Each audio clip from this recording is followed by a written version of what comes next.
Hello everyone, this is your Suneel sir. Welcome to my YouTube channel. ఈ వీడియోను పూర్తిగా చూసి లైక్ చేయండి. ఈ వీడియోపై మీ అభిప్రాయాలను కామెంట్స్ రూపంలో తెలియజేయండి. ఈ వీడియో మీకు నచ్చితేనే షేర్ చేయండి. డియర్ స్టూడెంట్స్ అండ్ టీచర్స్, ఈ వీడియోలో మనం 10th క్లాస్ పబ్లిక్ ఎగ్జామినేషన్స్ 2027లో భాగంగా ఆంధ్రప్రదేశ్ గవర్నమెంట్ అఫీషియల్గా రిలీజ్ చేసినటువంటి హిందీ సబ్జెక్ట్ యొక్క న్యూ బ్లూ ప్రింట్ అండ్ అలాగే మోడల్ పేపర్ గురించి కంప్లీట్ అనాలిసిస్ అనేది ఈ వీడియోలో మనం చూడబోతున్నాం. సో ఈ వీడియోని స్కిప్ చేయకుండా మీరు పూర్తిగా చూసినట్లయితే రాబోయే 10th class public examination question paper మీద మీకంటూ ఒక అవగాహన వస్తుందని నేను అనుకుంటున్నాను. సో వీడియోని స్కిప్ చేయకుండా పూర్తిగా చూడండి. Let's get in to our topic. అయితే మనకి 10th క్లాస్ హిందీ క్వశ్చన్ పేపర్లో మొట్టమొదటి విభాగంలో భాగ్ 1K అంతర్గత్ అర్ధగ్రాహిత అనేటువంటి సెక్షన్లో మనకి క్వశ్చన్ నెంబర్ 1 పఠిత్ గద్య భాగ్ సే ఏక్ అనుచ్ఛేద్ దియా జాయేగా అంటే మనం చదివినటువంటి పద్యభాగం కాకుండా గద్య భాగం సంబంధించినటువంటి లెసన్స్ ఏవైతే ఉన్నాయో, ప్రోజ్ లెసన్స్ ఏవైతే ఉన్నాయో వాటి నుంచి ఒక గద్యాంశాన్ని తీసుకొని మనకి క్వశ్చన్స్ అనేవి అడగడం జరుగుతుంది. యాజ్ యూజువల్గా మనకి ఇందులో 5 మార్కులు అనేవి కేటాయించడం జరిగింది. అయితే ఇందులో మొట్టమొదటి ప్రశ్నకి మనం వాక్యం రూపంలో ఆన్సర్ అనేది రాయాల్సి ఉంటుంది. సో క్వశ్చన్ని అడ్రస్ చేస్తూ మనం ఆన్సర్ అనేది వాక్య రూపంలో రాసినందుకు మొదటి ప్రశ్నకు మనకి 2 మార్కులు ఇవ్వడం జరుగుతుంది. రిమైనింగ్ 3 క్వశ్చన్స్ ఏవైతే ఉంటాయో ఆ 3 కూడా మల్టిపుల్ చాయిసెస్లో మనం ఆన్సర్ అనేది రాయాల్సి ఉంటుంది. సో ఈ విధంగా మనకి భాగ్ 1లో మొదటి ప్రశ్న రూపంలో చదివినటువంటి గద్య భాగం నుంచి ఒక పారాగ్రాఫ్ అడుగుతాడు, మనం వాటికి ఆన్సర్ చేయాల్సి ఉంటుంది.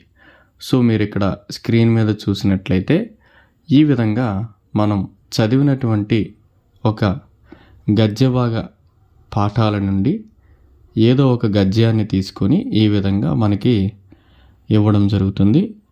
ఈ స్క్రీన్ మీద కనిపిస్తున్నటువంటి విధంగా మీకు క్వశ్చన్స్ అనేవి అడగడం జరుగుతుంది.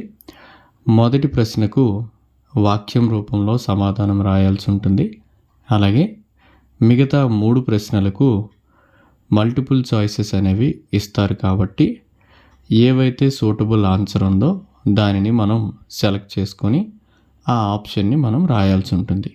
సో ఈ విధంగా మనకి మొదటి భాగంలో మొదటి ప్రశ్నకు 5 మార్కులు కేటాయించడం జరిగింది. ఇక రెండవ ప్రశ్నను కనుక మనం చూసినట్లయితే ఈ రెండవ ప్రశ్నలో మనకి చదివినటువంటి ఒక పద్యాంశం నుంచి ప్రశ్న అనేది అడగడం జరుగుతుంది. దీనికి కూడా మనకి మొదటి ప్రశ్నలో వాక్యం రూపంలో సమాధానం రాయాల్సి ఉంటుంది. అలాగే మిగిలిన ప్రశ్నలకు మనం మల్టిపుల్ చాయిస్ విధానంలో మనం ఆన్సర్స్ అనేవి రాయాల్సి ఉంటుంది. మన టెక్స్ట్ బుక్లో ఏవేవైతే పద్య భాగానికి సంబంధించినటువంటి పాఠాలు ఉన్నాయో అవి కనుక మనం ఖచ్చితంగా ప్రాక్టీస్ చేసినట్లయితే ఈ విభాగంలో మనకి చదివినటువంటి ఒక పద్య భాగం పాఠం నుండి ఒక పద్యాంశాన్ని తీసుకొని ఈ స్క్రీన్ మీద కనిపిస్తున్నటువంటి విధంగా మీకు ప్రశ్న అనేవి అడగడం జరుగుతుంది. మొదటి ప్రశ్న వాక్యం రూపంలో ఉంటుంది. మిగతా 3 ప్రశ్నలు కూడా మల్టిపుల్ చాయిస్ విధానంలో మనం ఆన్సర్ చేయాల్సి ఉంటుంది. ఇక థర్డ్ క్వశ్చన్ చూసినట్లయితే 3వ ప్రశ్న కింద మనకి ఉపవాచకం నుండి ఏ పాఠాలు ఉన్నాయో ఆ పాఠాల నుండి మనకి కొన్ని గద్యాంశాలని ఇవ్వడం జరుగుతుంది. ఈ గద్యాంశాలని మనం క్షుణ్ణంగా చదివి క్రింద ఇచ్చినటువంటి ప్రశ్నలకి మనం ఆన్సర్స్ అనేవి రాయాల్సి ఉంటుంది. అయితే దీనికి బ్లూ ప్రింట్లో మనకి క్లియర్గా మెన్షన్ చేసి ఇవ్వడం జరిగింది. అదేంటంటే దో కళాకార్ అలాగే అనోఖా ఉపాయ్ అనేటువంటి పాఠ్యభాగాల నుంచి ఈ థర్డ్ క్వశ్చన్లో మనకి గద్యాంశాలని ఇవ్వడం జరుగుతుంది. కాబట్టి దో కళాకార్ అలాగే అనోఖా ఉపాయ్ అనేటువంటి ఈ 2 లెసన్స్ నుంచి మనం పాసేజెస్ని కనుక మనం ప్రాక్టీస్ చేసినట్లయితే ఖచ్చితంగా ఈ విభాగంలో మనం 5 మార్కులు సాధించవచ్చు. మీరు ఒకసారి గమనించినట్లయితే ఈ స్క్రీన్ మీద కనిపిస్తున్నటువంటి విధంగా మనకి గద్యాంశ అనేది అడగడం జరుగుతుంది. ఇలా యాజ్ యూజువల్గా మొదటి క్వశ్చన్ అనేది వాక్యం రూపంలోనే అడుగుతారు. అలాగే మిగతా 3 ప్రశ్నలు కూడా మల్టిపుల్ చాయిస్ విధానంలోనే ఉంటాయి. ఇక 4వ ప్రశ్న చూసుకున్నట్లయితే మనకి టెక్స్ట్ బుక్లో నుంచి కవి పరిచయాలు ఏవైతే ఉన్నాయో వాటిని 4వ ప్రశ్న రూపంలో అడగడం జరుగుతుంది. అయితే వీటికి కవి యొక్క జీవితం నుంచి కొన్ని ముఖ్యమైనటువంటి అంశాలను తీసుకొని వాటిని సంకేతాల రూపంలో ఇవ్వడం జరుగుతుంది. ఈ సంకేతాలని మనం ఉపయోగించుకొని కవి యొక్క జీవన పరిచయం అనేది 5 పాయింట్ల రూపంలో రాయవలసి ఉంటుంది. సో ఇలా రాసినందుకు గాను మనకి 5 మార్కులు కేటాయించడం అనేది జరుగుతుంది. ఒకసారి వీటిని క్షుణ్ణంగా పరిశీలించినట్లయితే ఈ కవి పరిచయ సెక్షన్లో మనకి ఒక ప్రాచీన కవి అలాగే ఒక ఆధునిక కవి గురించి మనకి అడగడం జరుగుతుంది. అయితే ఇందులో మనకి ఇచ్చినటువంటి ముఖ్యమైన ఇన్స్ట్రక్షన్ ఏంటి అని అంటే సుమిత్రానందన్ పంత్, దినకర్, ఆర్పి నిశంక్, రహీం ఔర్ బిహారీ వీళ్ళ గురించి మాత్రమే మనం నేర్చుకుంటే ఈ విభాగంలో సరిపోతుంది అని చెప్పి మనకి బ్లూ ప్రింట్లో ఇన్స్ట్రక్షన్ అనేది ఇవ్వడం జరిగింది. సో వీరి యొక్క కవి పరిచయాలు అనేది మనం ఖచ్చితంగా నేర్చుకుంటే చాలు. సో ఇది మనకి క్వశ్చన్ పేపర్లో ఏ విధంగా అడుగుతాడు అని చూసుకున్నట్లయితే మనకి ఒక ఆధునిక కవి గురించి కవి పరిచయం ఇవ్వడం జరుగుతుంది. అలాగే ఒక ప్రాచీన కవి గురించి కూడా కవి పరిచయం అనేది ఇవ్వడం జరుగుతుంది. వీటిని మనకి ఈ స్క్రీన్ మీద కనిపిస్తున్నటువంటి విధంగా సంకేతాల రూపంలో అడగడం జరుగుతుంది. ఈ సంకేతాలని ఉపయోగించుకొని మనం 5 పాయింట్ల రూపంలో కవి యొక్క కవి పరిచయాన్ని లేదా జీవన పరిచయాన్ని మనం రాయాల్సి ఉంటుంది. ఎటువంటి గ్రామర్ దోషాలు లేకుండా, ఎటువంటి వాక్యంలో లోపం లేకుండా ఒక మీనింగ్ఫుల్ సెంటెన్స్ కనుక మనం రాసినట్లయితే ఖచ్చితంగా ఈ విభాగంలో మనం 5 మార్కులు పొందవచ్చు. ఇక క్వశ్చన్ నెంబర్ 5 కనుక చూసినట్లయితే ఇందులో మనకి యాజ్ యూజువల్గా లాస్ట్ ఇయర్ పబ్లిక్ పేపర్ని బేస్ చేసుకొని సేమ్ మళ్ళీ మనకి ఇలానే ఇవ్వడం జరిగింది. లేఖక పరిచయం, ఒక రచయిత యొక్క పరిచయాన్ని మనకి ఒక పారాగ్రాఫ్ రూపంలో ఇవ్వడం అనేది జరుగుతుంది. దానిని బేస్ చేసుకొని కింద మనకి ఒక 5 బ్లాంక్స్ అనేవి ఇవ్వడం జరుగుతుంది.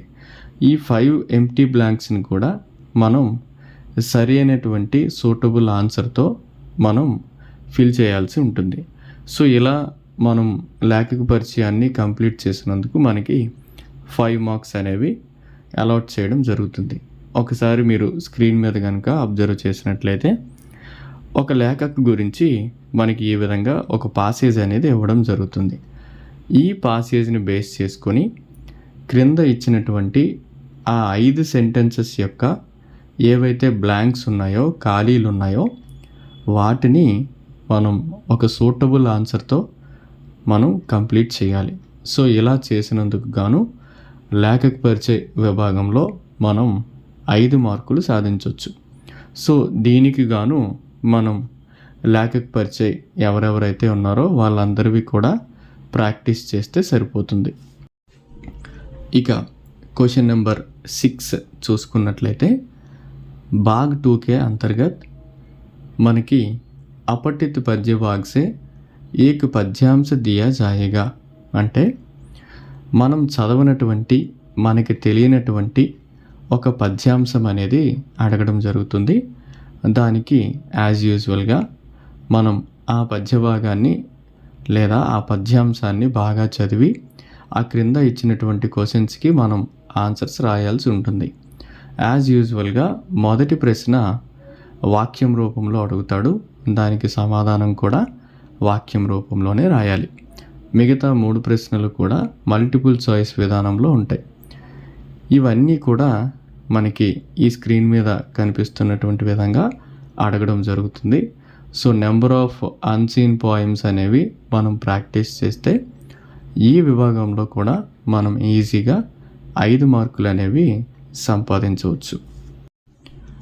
ఇక క్వశ్చన్ నెంబర్ 7 చూసుకున్నట్లయితే పబ్లిక్ ఎగ్జామ్స్లో హిందీ సబ్జెక్ట్ పరంగా మీ స్కోరింగ్ అనేది నా వరకు ఈ క్వశ్చన్ నెంబర్ 7 మీదే ఆధారపడి ఉంటుంది.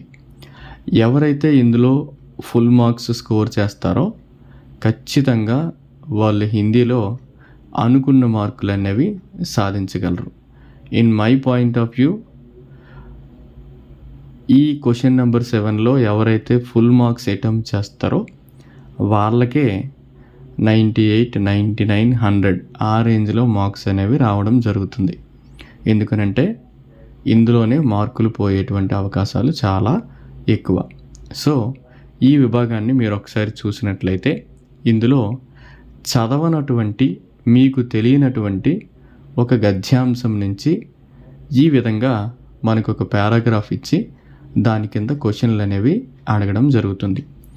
మొదటి క్వశ్చన్ చూసినట్లయితే ఇది మనకి ఏదైతే గద్యాంశాన్ని ఇచ్చాడో దానికి సంబంధించి ఒక వాక్యం రూపంలో క్వశ్చన్ అనేది అడుగుతాడు. దానికి మనం సమాధానం కూడా వాక్యం రూపంలోనే రాయాల్సి ఉంటుంది. ఇక ఇక్కడ ట్విస్ట్ ఏంటి అని అంటే ఇందులో రెండవ ప్రశ్నను మీరు బాగా గమనించినట్లయితే పాసేజ్కి సంబంధించినటువంటి లేదా గద్యాంశానికి సంబంధించినటువంటి ఒక లైన్ లేదా ఒక వాక్యాన్ని మనకి ప్రశ్న రూపంలో అడగడం జరుగుతుంది. ఏదైతే పాసేజ్లో ఇచ్చినటువంటి లైన్ ఉందో అది సరి అయిన క్రమంలో ఉందా లేదా అంటే జంబుల్డ్ సెంటెన్సెస్లో మనకి ఇవ్వడం జరుగుతుంది. ఏదైతే సరి అయినటువంటి క్రమంలో ఉందో దానిని మనం సెలెక్ట్ చేసుకోవాల్సి ఉంటుంది. ఇంకా క్లియర్గా చెప్పాలి అని అంటే ఇచ్చినటువంటి గద్యాంశంలో ఒక మీనింగ్ఫుల్ సెంటెన్స్ని తీసుకొని మనకి 3 ఆప్షన్స్లో కూడా జంబుల్ చేసి ఇవ్వడం జరుగుతుంది.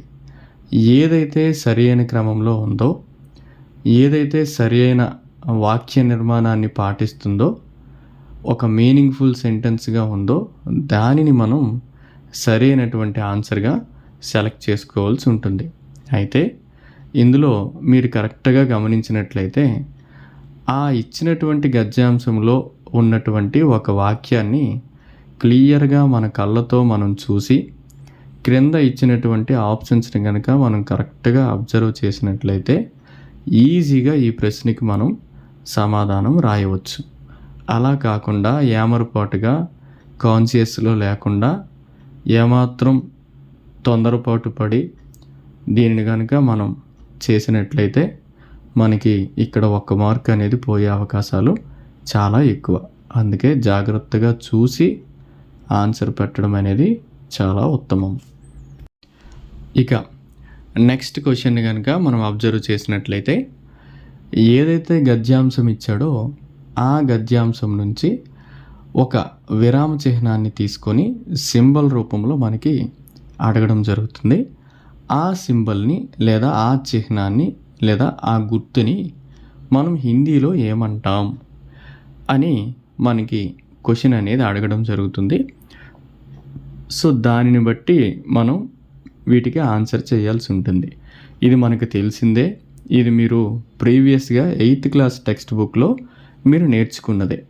So 8th class text book తీసుకొని అందులో ఉండేటువంటి విరామ చిహ్నాల యొక్క గుర్తులు కనుక మీరు ఒక్కసారి ప్రాక్టీస్ చేసినట్లయితే ఖచ్చితంగా ఈ క్వశ్చన్కి మీరు ఈజీగా ఆన్సర్ అనేది రాయవచ్చు. ఇక నెక్స్ట్ క్వశ్చన్ కనుక మనం చూసినట్లయితే ఇదే ఈ పాసేజ్లో మెయిన్ కీలకమైనటువంటి ప్రశ్న. ఇందులో మనకు ఒక వాక్యం అనేది ఇవ్వడం జరుగుతుంది. అయితే ఈ వాక్యానికి లేదా ఈ మీనింగ్ఫుల్ సెంటెన్స్కి ఒక సూటబుల్ క్వశ్చన్ అనేది మనం తయారు చేయాల్సి ఉంటుంది.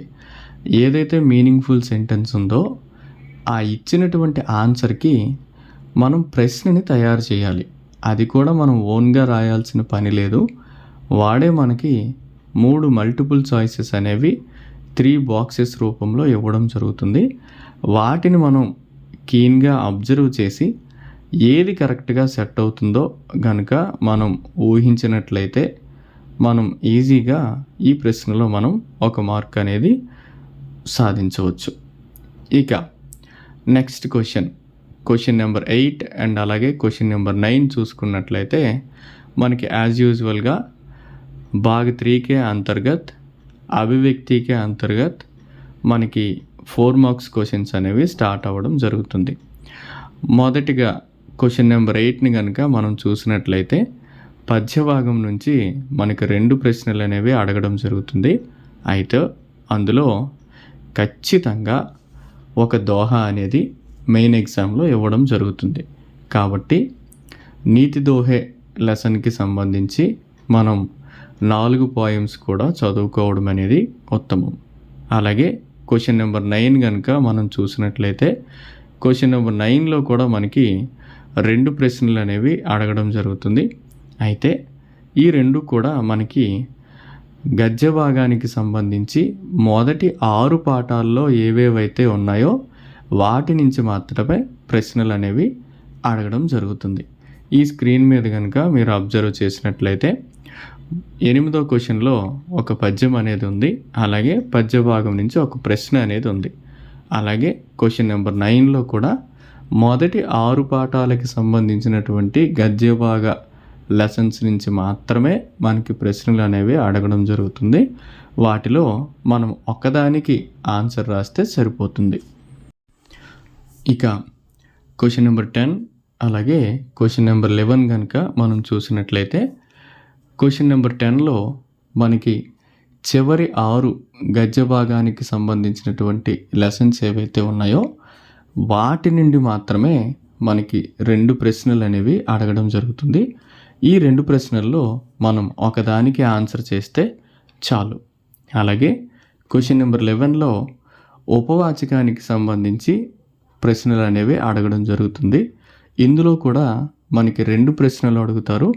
ఈ రెండింటిలో మనం ఒకదానికి ఆన్సర్ చేస్తే చాలు. అయితే ఈ సంవత్సరం మనకి చేర్చినటువంటి మార్పులు ఏంటి అని అంటే ఉపవాచక్లో మనకి శాంతికి రాహ్మే అనే పాఠం నుంచి అలాగే అపనే స్కూల్కో ఏక ఉపహార్ అనేటువంటి పాఠం నుండి మనకి క్వశ్చన్స్ అనేవి అడగడం జరుగుతుంది. ఏదో ఒక పాఠానికి సంబంధించి మనం అన్ని ప్రశ్నలు కనుక ఖచ్చితంగా నేర్చుకున్నట్లయితే ఈ విభాగంలో మనం ఈజీగా మార్క్స్ అనేవి స్కోర్ చేయొచ్చు. ఒకసారి మీరు ఈ స్క్రీన్ మీద కనుక మీరు అబ్జర్వ్ చేసినట్లయితే 10th క్వశ్చన్లో లాస్ట్ 6 గద్యభాగ పాఠాల నుండి ప్రశ్నలు అనేవి ఇవ్వడం జరిగింది. అలాగే 11th క్వశ్చన్లో శాంతికి రాహ్మే అలాగే అపనే స్కూల్కో ఏక ఉపహార్ అనేటువంటి లెసన్స్ నుంచి క్వశ్చన్స్ అనేవి అడగడం జరిగింది. వీటికి కనుక మనం 4 మీనింగ్ఫుల్ సెంటెన్సెస్ కనుక మనం ఆన్సర్లో రాసినట్లయితే ఖచ్చితంగా మార్కులు అనేవి సాధించవచ్చు. నాకు తెలిసి మోర్ దాన్ 4 మినిమం 6 పాయింట్స్ రాస్తే మనం ఖచ్చితంగా ఈజీగా మార్క్స్ అనేవి స్కోర్ చేయొచ్చు. ఇక क्वेश्चन नंबर 12 भाग 4 के अंतर्गत और अभिव्यक्ति के अंतर्गत మనకి ఈ ప్రశ్నలు అనేవి ఇవ్వడం జరుగుతుంది. క్వశ్చన్ నెంబర్ 12లో మనకి పద్య భాగానికి సంబంధించినటువంటి 2 సారాంశాత్మక ప్రశ్నలు అనేవి అడగడం జరుగుతుంది. ఈ రెండింటిలో మనం ఒకటి రాయవలసి ఉంటుంది. అయితే ఇవి ఎందులో నుంచి అడుగుతాడు అంటే బర్స్తే బాదల్ అనేటువంటి లెసన్, హమ్ భారత్వాసి అనేటువంటి లెసన్, అలాగే భక్తిపద్కే అంతర్గత్ రైదాస్ ఔర్ మీరాబాయి, ఈ 2 సారాంశాలు కూడా మనం చదువుకోవాల్సి ఉంటుంది. అయితే మొత్తం ఈ 4 సారాంశాలు కూడా నేర్చుకున్నట్లయితే మనకి పబ్లిక్ ఎగ్జామ్లో ఏవైనా 2 సారాంశాలు అనేవి అడగడం జరుగుతుంది. ఈ రెండింటిలో మనం ఒకటి రాయవలసి ఉంటుంది. అయితే మీరు ఈ స్క్రీన్ మీద కనుక చూసినట్లయితే ఒకటి హమ్ భారత్వాసి నుంచి అడగడం జరిగింది, అలాగే ఇంకొకటి రైదాస్ గురించి అడగడం జరిగింది.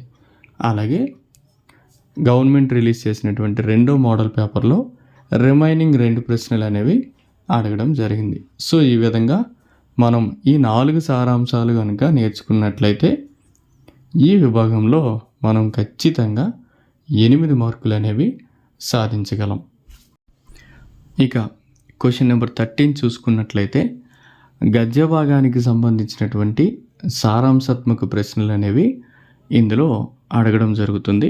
అయితే ఇందులో కూడా మనకి 2 ప్రశ్నలు అడుగుతారు. రెండింటిలో ఒకదానికి సమాధానం రాసినట్లయితే మనం 8 మార్కులు అనేవి గెయిన్ చేయొచ్చు. అయితే ఇందులో మనకి బ్లూ ప్రింట్లో ఇచ్చినటువంటి ఇన్స్ట్రక్షన్స్ బట్టి ఈద్గాహ్ లెసన్, లోక్గీత్ లెసన్, స్వరాజ్కి నీవ్ అనేటువంటి లెసన్, అలాగే ధర్తీకే సవాల్ అంతరిక్షకే జవాబ్ అనేటువంటి లెసన్ నుండి ఏవైతే ఎస్ఐ క్వశ్చన్స్ ఉంటాయో, సారాంశ ప్రశ్నలు ఉంటాయో అవి చదువుకున్నట్లయితే మనకి వాటిలో నుండి 2 ప్రశ్నలు అనేవి అడగడం జరుగుతుంది. ఆ రెండింటిలో మనం ఏ ఒక్కదానికైనా సరే ఆన్సర్ రాస్తే సరిపోతుంది. మీరు ఈ స్క్రీన్ మీద కనుక అబ్జర్వ్ చేసినట్లయితే లోక్గీత్ సారాంశం అనేది అడగడం జరిగింది. అలాగే అబ్దుల్ కలాంకే అనుసార్ ఆదర్శ్ శాస్త్రంకే గున్ అనేటువంటి ప్రశ్న కూడా సారాంశం రూపంలో అడగడం జరిగింది. సో మనం 8 వాక్యాలకు తగ్గకుండా మ్యాక్సిమం ఒక 10 వాక్యాలు కనుక మనం రాసినట్లయితే ఈ విభాగంలో కూడా మనం 8 మార్కులు అనేవి ఈజీగా సాధించవచ్చు. ఇక క్వశ్చన్ నెంబర్ 14 కనుక చూసుకున్నట్లయితే మనకి ఇందులో ఒక ఔపచారిక పత్ర, అలాగే ఒక అనౌపచారిక పత్ర అనేవి మనకి ఇవ్వడం జరుగుతుంది. అయితే ఇందులో ఔపచారిక పత్రలో మాత్రం ఒక తథ్య అనేది ఇవ్వడం జరుగుతుంది. అంటే ఒక ఇన్సిడెంట్ లేదా ఒక సీన్ అనేది ఇవ్వడం జరుగుతుంది. దానిని బేస్ చేసుకొని మాత్రమే మనం ఆన్సర్ అనేది లేదా లెటర్ అనేది రాయవలసి ఉంటుంది. సో అలా రాసినందుకు గాను ఈ సంవత్సరం నుంచి లెటర్కి 6 మార్కులు అనేవి కేటాయించడం జరిగింది. మీరు ఈ స్క్రీన్ మీద కనుక చూసినట్లయితే మొదట ఇచ్చినటువంటి లెటర్లో ఒక తథ్య అనేది ఇవ్వడం జరిగింది. ఆ తథ్యని మాత్రమే బేస్ చేసుకొని, ఆ ఇన్సిడెంట్ని మాత్రమే బేస్ చేసుకొని మనం లెటర్ అనేది రాయాల్సి ఉంటుంది. లేదా కింద ఇచ్చినటువంటి పర్సనల్ లెటర్ ఏదైతే ఉందో ఆ పర్సనల్ లెటర్ కూడా మనం రాయవచ్చు. ఈ రెండింటిలో ఏ ఒక్కటి రాసినా ఎటువంటి తప్పులు లేకుండా, ఎటువంటి అక్షర దోషాలు లేకుండా లెటర్లో పాటించవలసినటువంటి నియమాలన్నీ కూడా మనం చక్కగా పాటించి రాసినట్లయితే ఇందులో ఖచ్చితంగా మనం 6 మార్క్స్ అనేవి గెయిన్ చేయొచ్చు. ఇక లాస్ట్ క్వశ్చన్ నెంబర్ 15 కనుక మనం చూసినట్లయితే నిబంధ. ఈ నిబంధలో మనకి చాలా మార్పులు జరిగాయి. అందరికీ కూడా మింగుడు పడిన విషయం ఏంటి అని అంటే మనకి ఈ సంవత్సరం 2 నిబంధనలు అనేవి అడగడం జరుగుతుంది. ఈ రెండింటిలో ఏదో ఒకటి రాస్తే మనకి 6 మార్కులు అనేవి కేటాయించడం జరుగుతుంది. అయితే ఈ నిబంధన కూడా మ్యాక్సిమం 6 పాయింట్లు అనేవి, 6 మీనింగ్ఫుల్ సెంటెన్సెస్ అనేవి ఉంటే మనకి పూర్తిగా 6 మార్కులు కేటాయించడం జరుగుతుంది అని ఇన్స్ట్రక్షన్స్లో చెప్పడం జరిగింది. కానీ in my point of view we have to right more than 8 or 10 points. అలా అయితే మనకి హిందీ విభాగంలో మనం మంచి మార్కులు అనేవి స్కోర్ చేయొచ్చు. అయితే ఇందులో మనకి వచ్చినటువంటి బాగా మేజర్ మార్పులు ఏంటి అని అంటే కేవలం మనకి 2 విభాగాల నుంచి మాత్రమే నిబంధనలు అనేవి అడగడం జరుగుతుంది. మొదటిది పర్యావరణం గురించి, రెండోది టెక్నాలజీ గురించి మనకి నిబంధనలు అనేవి అడగడం జరుగుతుంది. సో మనకిచ్చినటువంటి బ్లూ ప్రింట్లో पर्यावरण विषय के अंतर्गत पर्यावरण प्रदूषण, वृक्ष हमारे साथी, वन संरक्षण, जल संरक्षण, वैश्विक तापवृद्धि, सफाई और हरियाली. సో ఈ 6 నిబంధనలు కనుక మనం నేర్చుకున్నట్లయితే వీటి నుండి పర్యావరణ విషయకే అంతర్గత్ మనకి ఒక నిబంధన అనేది అడుగుతాడు. అలాగే టెక్నాలజీకి సంబంధించి दूरदर्शन, कृत्रिम उपग्रहों से लाभ, विज्ञान से लाभ और हानि, मोबाइल फ़ोन से लाभ और हानि, दैनिक जीवन में विज्ञान का महत्व और कृत्रिम बुद्धिमत्ता అంటే ఆర్టిఫిషియల్ ఇంటెలిజెన్స్. సో ఇవి పర్యావరణానికి సంబంధించి 6 నిబంధనలు ఇవ్వడం జరిగింది. విజ్ఞానానికి సంబంధించి సైన్స్కి టెక్నాలజీకి సంబంధించి ఒక 6 నిబంధనలు ఇవ్వడం జరిగింది. సో మీరు పర్యావరణం గురించి అయినా సరే, విజ్ఞానం గురించి అయినా సరే, ఏవైనా ఒక 6 నిబంధనలు ఖచ్చితంగా నేర్చుకున్నట్లయితే మనం ఈజీగా వాడు పబ్లిక్ ఎగ్జామ్లో ఇచ్చేటువంటి 2 నిబంధనలు ఒక నిబంధన అనేది మనం ఖచ్చితంగా ఆన్సర్ చేయొచ్చు. సో నిబంధన కూడా 6 మార్కులకు మాత్రమే కేటాయించడం జరిగింది కాబట్టి మరీ ఎక్కువ పాయింట్లు రాయవలసిన అవసరం కూడా లేదు. వాడైతే 6 పాయింట్లు మీరు ఖచ్చితంగా రాసినట్లయితే ఖచ్చితంగా మీకు 6 మార్కులు వేయడం జరుగుతుంది అన్నారు కాబట్టి సో వాడు అన్ని దానికంటే మనం ఇంకొక 2 లేదా 3 పాయింట్లు ఎక్స్ట్రా రాసి మ్యాక్సిమం ఒక 8 to 10 పాయింట్స్ అనేవి రాసినా సరే మనకి ఫుల్ మార్క్స్ అనేవి ఇవ్వడం జరుగుతుంది. కాబట్టి ఏమాత్రం అశ్రద్ధ చేయకుండా ఏదో ఒక విభాగంలో మంచిగా మనం నేర్చుకున్నట్లయితే ఈ నిబంధన సెక్షన్లో కూడా ఈజీగా గెయిన్ చేయొచ్చు. ఇక క్వశ్చన్ నెంబర్ 16 కనుక చూసినట్లయితే ఇది కూడా మనకి క్వశ్చన్ పేపర్లో పెద్ద మార్పు. అది ఏంటి అని అంటే మేరే ప్రియ హిందీ లేఖక్ యా కవి అని అన్నాడు. అంటే మనకి నచ్చినటువంటి లేదా నాకు నచ్చినటువంటి ఒక కవి లేదా నాకు నచ్చినటువంటి ఒక రచయిత, ఆయన కోసం మనం లేఖక పరిచయం కానీ కవి పరిచయం కానీ రాయవలసి ఉంటుంది. అయితే ఇందులో మీరు 6 పాయింట్ల రూపంలో మీ యొక్క కవి పరిచయాన్ని కానీ లేదా లేఖక పరిచయాన్ని కానీ రాయవలసి ఉంటుంది. అయితే ఇందులో మనం ఏమేమి చదవాలి అని అంటే మీరాబాయ్, రైదాస్, కాకా కాలేల్కర్, విష్ణు ప్రభాకర్, వీళ్ళలో నుంచి మీరు ఏది రాసినా సరే పర్వాలేదు. ఎందుకు అనంటే ఇందులో మేరే ప్రియ కవి యా లేఖక్ అని అడగడం జరిగింది. అంటే నాకు ఇష్టమైనటువంటి కవి లేదా నాకు ఇష్టమైనటువంటి రచయిత అని అడగడం జరిగింది. కాబట్టి మీరు నేను ఏదైతే ఇప్పుడు మెన్షన్ చేసి చెప్పానో మీ స్క్రీన్ మీద ఏదైతే కనిపిస్తుందో వాళ్ళ గురించి మీరు కంప్లీట్గా నేర్చుకుంటే సరిపోతుంది. అది కూడా మనకి నచ్చినటువంటి విధంగా నేర్చుకోకుండా వాడు ఏదైతే ఒక మోడల్ ఇచ్చాడో, ఒక ప్రారూప్ అనేది ఇచ్చాడో దానిని బట్టి మనం ఆ పాయింట్స్ అనేవి నేర్చుకోవాలి. అవి ఏంటి అనేది మీరు ఒకసారి గమనించినట్లయితే మీకు ఈ స్క్రీన్ మీద క్లియర్గా మీకు కనబడడం జరుగుతుంది. అదేంటనేది ఒకసారి చూద్దాం. ఇలా మీకు ఇవ్వడం జరుగుతుంది. ఇందులో లేఖక యొక్క పేరు, లేఖక యొక్క జన్మ, లేఖక యొక్క సాహిత్యిక రూప్ అంటే విధ, ప్రసిద్ధ రచనాయం లేదా విశేషతాయం లేదా వాళ్ళకు వచ్చినటువంటి అవార్డ్స్, మీకు నచ్చడానికి గల కారణం, ఇవన్నీ కూడా మనం ముందు నుంచే ప్రిపేర్ చేసుకొని మనం ఎవరి లిస్ట్ అయితే మనం చదివామో వాళ్ళ కోసం ఇదంతా కూడా మనం ప్రీ ప్లానెడ్గా ఈ 6 పాయింట్లు కూడా మనం రెడీ చేసుకొని ఉంచినట్లయితే ఖచ్చితంగా ఈ సెక్షన్లో మనం 6కి 6 మార్కులు అనేవి సాధించవచ్చు. ఇక లాస్ట్ సెక్షన్ భాగ్ 6 के अंतर्गत భాషా की बात. సో గ్రామర్ ఇందులో ఎటువంటి మార్పులు కూడా చేయలేదు. యాజ్ యూజువల్గా క్వశ్చన్ నెంబర్ 17 నుంచి క్వశ్చన్ నెంబర్ 31 వరకు కూడా ఇదివరకు మనకి ఏవైతే గ్రామర్ పాయింట్స్ ఉన్నాయో సేమ్ అవే ఇవ్వడం జరిగింది.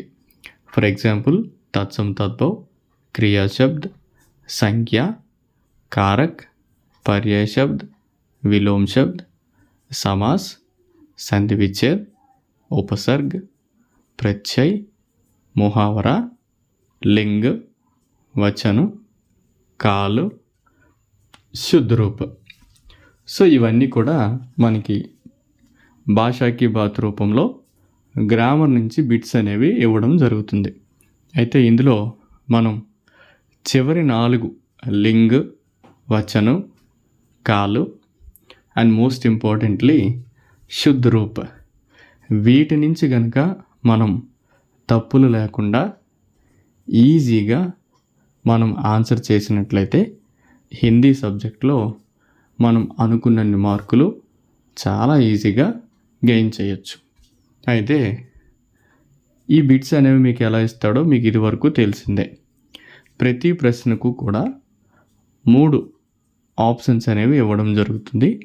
ఈ 3 బాక్సెస్లో ఏవైతే ఆప్షన్స్ ఉన్నాయో వాటి నుండి మనం కరెక్ట్ ఆప్షన్ అనేది ఎంచుకోవడం జరగాలి. సో ఈ విధంగా మనకి క్వశ్చన్ పేపర్లో గ్రామర్ బిట్స్ అనేవి మల్టిపుల్ చాయిస్ రూపంలో అడగడం అనేది జరుగుతుంది. అయితే వీటి నుంచి మనం ఒక కరెక్ట్ ఆప్షన్ని ఎంచుకొని మనం ఏబీసీలాగా కాకుండా వాక్యం రూపంలో ఆన్సర్ అనేది రాయాల్సి ఉంటుంది.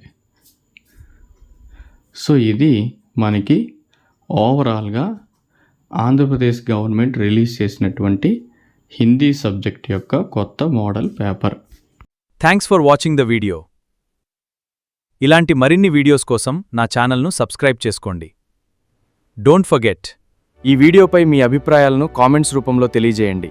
ఈ వీడియో మీకు నచ్చితేనే షేర్ చేయండి. Thank you for watching our video. Please like, comment and share this video. For more videos, please subscribe to our YouTube channel.